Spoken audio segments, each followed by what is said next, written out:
Λέγομαι Σταύρος Μαλιχούδης και είμαι δημοσιογράφος. Δουλεύω για το Solomon, έναν ανεξάρτητο οργανισμό στην Αθήνα που καλύπτουμε ζητήματα που έχουν να κάνουν με το προσφυγικό και τη μετανάστευση στην Ελλάδα. Θα ήθελα να μου περιγράψεις τις πιο σημαντικές περιπτώσεις παρακολουθήσεων που έχουν συμβεί το τελευταίο διάστημα στην Ελλάδα. Εγώ ενημερώθηκα για την παρακολούθησή μου από την εφημερίδα των συντακτών συγκεκριμένα.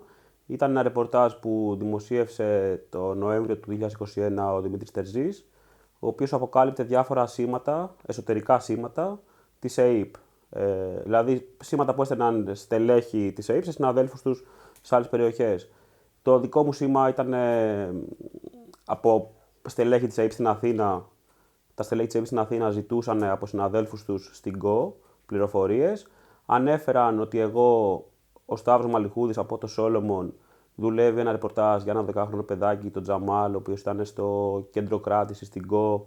Είχε κάνει μια ζωγραφιά η οποία είχε λάβει πολύ προσοχή στη Γαλλία, είχε γίνει εξώφυλλο στη Λεμόντ και είχε εκτεθεί σε ένα μουσείο στη Μασσαλία. Οπότε ουσιαστικά στελέχη της ΑΕΠ από την Αθήνα επικοινωνούσαν με στελέχη της ΑΕΠ στην ΚΟ, στο Βόρειο Αιγαίο. Ζητούσαν πληροφορίες για το ρεπορτάζ το οποίο σκόπευα να δουλέψω, δούλευα εκείνη την εποχή, για ένα άτομο με το οποίο είχα μιλήσει. Εγώ είχα μιλήσει με αυτό το άτομο μόνο τηλεφωνικά μέχρι τότε. Οπότε από εκεί συνάγουμε το συμπέρασμα ότι άκουγαν το κινητό μου, δεν τον είχα συναντήσει ποτέ τον άνθρωπο. Και ζητούσαν πληροφορίες επίσης και για το παιδάκι, το 12χρονο. Από το σήμα καταλαβαίνουμε ότι το ενδιαφέρον είναι καθαρά δημοσιογραφικό.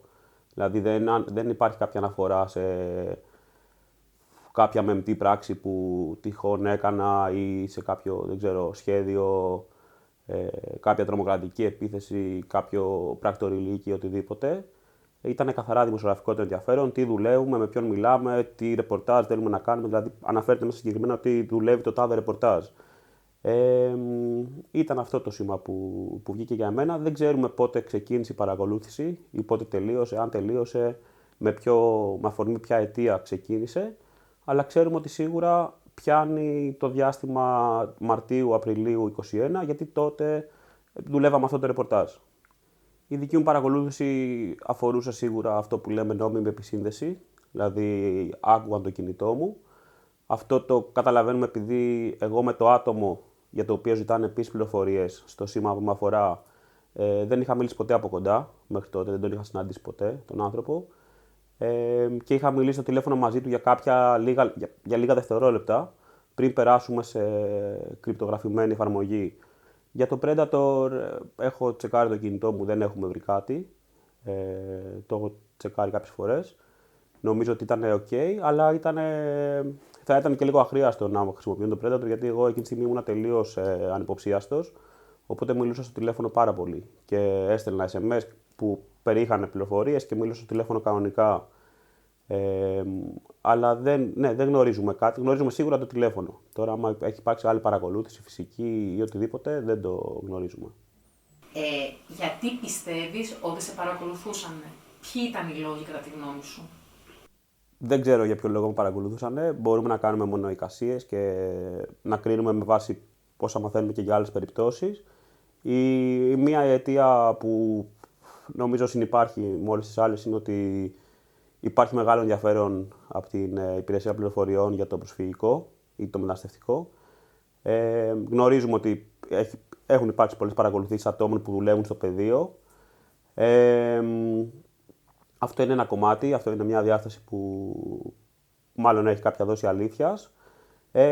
Η δεύτερη διάσταση που εικασίες μπορούμε να κάνουμε και σε αυτό το στάδιο δεν μπορούμε να κάνουμε κάτι άλλο είναι ότι καθώς βγαίνει το συμπέρασμα ότι τα στελέχη της ΑΕΠ πολύ συχνά παρακολουθούν ανθρώπους και για άλλους λόγους που δεν σχετίζονται απαραίτητα με την εθνική ασφάλεια και μπορεί να σχετίζονται το τι δουλεύουν, δηλαδή το είδαμε στην περίπτωση του Ανάση Κουκάκη, το βλέπουμε σε άλλες περιπτώσεις, το ότι θέλουν να ενημερώσουν κάποιους ανθρώπους. Εμείς τους μήνες πριν την παρακολούθηση κάνουμε μια έρευνα η οποία αφορούσε κάποιους ανθρώπους κοντά στον Υπουργό Μετανάστευσης οι οποίοι φτιάξανε μια ΜΚΟ και από το πουθενά πήραν 7,5 εκατομμύρια ευρώ. Εκείνο το διάστημα που δουλεύαμε την έρευνα αυτή είχαν συμβεί διάφορα παράξενα πράγματα, όπως η διάρρηξη όχι στο γραφείο μας, η διάρρηξη στο σπίτι ενός από τους βασικούς συντελεστές Το μόνο που έχω σκέψει στο μυαλό μου, όσο περνάνε οι μήνες και βλέπουμε όλο και περισσότερα στοιχεία, είναι ότι είναι πολύ πιθανό να μην συνδέεται καθόλου με την εθνική ασφάλεια. Και επειδή έχουν γράψει και άλλοι πολλοί συνάδελφοι για την ΕΕΠ και για το πώς δούλευε και για το τι συνέβαινε και τα προηγούμενα χρόνια, και ο Καραϊβάζ είχε γράψει στο blog του διάφορα πράγματα για επίρρηκους αξιωματικούς και ανθρώπους που κάνουν μεροκάματα για επιχειρηματίες κτλ. Εικάζω ότι είναι πάρα πολύ πιθανό και εκ του αποτελέσματος, αφού δεν είμαι στη φυλακή και αφού δεν αντιμετωπίζω κάποια κατηγορία, κάποιο αδίκημα κατά της χώρας μου, ας πούμε, εικάζω με κάποια βεβαιότητα ότι ναι, δεν σχετιζόταν με λόγους εθνικής ασφαλείας. Η δική σου όμως παρακολούθηση πέρασε, δηλαδή ξέρεις, είναι σαν να μην υπάρχεις. Θέλεις να μου πεις μερικά πράγματα γι' αυτό? Η δική μου παρακολούθηση είναι σαν να μην υπάρχει. Ήταν τότε ακόμα πολύ περισσότερο σαν να μην υπάρχει. Δεν είχε υπάρξει προσοχή.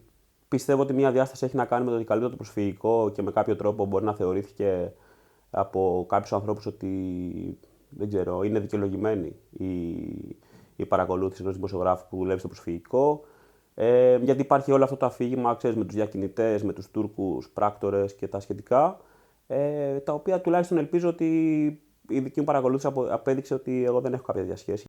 Πώς επηρέασε η παρακολούθηση τη δουλειά σου σε πρώτο σκέλος και μετά την προσωπική σου ζωή? Η παρακολούθηση επηρέασε και τη δουλειά μου και την προσωπική μου ζωή πάρα πολύ. Σε επαγγελματικό επίπεδο για πολλούς μήνες δεν μπορούσα να δουλέψω όπως θα ήθελα. Το κατάλαβα μετά αυτό, ότι δεν ήμουνα σε καλή, δεν ξέρω, διανοητική, ας πούμε, κατάσταση για να δουλέψω. Είχα τρομάξει για τους ανθρώπους με τους οποίους μιλάω, για ανθρώπους που μπορεί να έχω εκθέσει χωρίς να το γνωρίζω. Όταν σκέφτεσαι ότι αυτοί μπορεί να είναι άνθρωποι χωρίς χαρτιά, ας πούμε, ή δεν ξέρω, ασυνόδευτα παιδιά, ή μπορεί να είναι άνθρωποι που δουλεύουν σε κάποιον διεθνή οργανισμό και σου μιλάνε παρότι δεν μπορούν πρακτικά, επειδή θεωρούν σημαντικό το να σου δώσουν κάποιες πληροφορίες, ένιωθα πολύ άβολα με αυτό το πράγμα. Και για πολύ καιρό είχα σταματήσει να χρησιμοποιώ το τηλέφωνο. Πλέον νομίζω ότι όλοι οι συνάδελφοι έχουμε περάσει σε μια συνείδηση, σε μια εργασιακή στάση στην οποία προσπαθούμε να μιλάμε ώστε το δυνατόν με μεγαλύτερη ασφάλεια, δεν λέμε πράγματα από το τηλέφωνο. Υπάρχει ένα θετικό σημάδι ότι μας έκανε όλους λίγο πιο πονηρούς ως προς το τι μπορεί να συμβαίνει. Και σε προσωπικό επίπεδο ήταν πάρα πολύ δύσκολα για πάρα πολλούς μήνες. Δηλαδή ήταν πολλοί μήνες δύσκολοι. Και τα κατάλαβα μετά, ξέρεις, όλα αυτά μετά από μήνες που δεν ξέρω, είμαι εδώ μέσα, ας πούμε, και κάθομαι και σκέφτομαι τα ίδια πράγματα και λες για ποιο λόγο, ας πούμε, τώρα πρέπει να ανησυχούν οι γονείς μου ενώ δεν έχω πειράξει κανέναν και για ποιο λόγο, δεν ξέρω, αποτελείς εσύ κίνδυνο για την εθνική ασφάλεια και όχι κάποιοι πράκτορες που κάνουν μεροκάματα, ας πούμε, για πολιτικούς και για επιχειρηματίες. Ήταν πολύ δύσκολοι μήνες και μετά από ένα, δεν ξέρω, στάδιο, αφού είχα και πάρα πολύ μεγάλη υποστήριξη από τους ανθρώπους μου, είμαι καλά και είμαι μια χαρά και μπορώ να κάνω τη δουλειά μου πιστεύοντας ότι κάτι προσφέρω. Τι συνέπειες τώρα έχουν οι παρακολουθήσεις για την ελευθερία του τύπου στην Ελλάδα? Οι παρακολουθήσεις ως ζήτημα στην Ελλάδα αναδείχθηκαν σε μια κατάσταση που ήδη ήταν πολύ δύσκολα τα πράγματα. Ήμασταν ήδη πάρα πολύ χαμηλά στην κατάταξη. Νομίζω ότι θα πέσουμε κι άλλο, μαζί με άλλους παράγοντες, βέβαια δεν είναι μόνο οι παρακολουθήσεις. Νομίζω ότι πολλοί συνάδελφοι για πολύ μεγάλο διάστημα ήταν φοβισμένοι, καθώς μιλούσαμε μαζί. Και φτάσαμε εσύ στην τελευταία ερώτηση. Εσύ μάλλον, έχεις πάρει κάποια νομικά μέτρα, πώς αντιμετωπίζεις τη δική σου παρακολούθηση? Η δική μου παρακολούθηση αποκαλύφθηκε τον Νοέμβριο του 2021. Το Φεβρουάριο του 2022 υποβάλαμε μηνυτήρια αναφορά με τους συναδέλφους μου από το Σόλομον εναντίον των στελεχών της ΕΕΠ που εμείς θεωρούμε ότι έχουν παραβεί το ρόλο τους και το καθήκον τους ως δημόσιοι υπάλληλοι. Μέχρι τώρα γνωρίζουμε ότι έχει συνεννοηθεί και με άλλες υποθέσεις, του Θανάση Κουκάκη, του Νίκο Ανδρουλάκη, του Χρήστου Σπίτζη, που έχει επίσης υποβάλει μητρή αναφορά. Νομίζω η Όλγα Γεροβασίλη επίσης έχει υποβάλει. Έχουν συνεννοηθεί. Κάποια στιγμή το προηγούμενο καλοκαίρι, το καλοκαίρι του 2022, κληθήκαμε να προσφέρουμε ό,τι στοιχεία έχουμε. Δεν είχαμε τρομερά στοιχεία σε εκείνο το στάδιο. Τώρα σε αυτή τη φάση έχουν συνεννοηθεί υποθέσεις, περιμένουμε.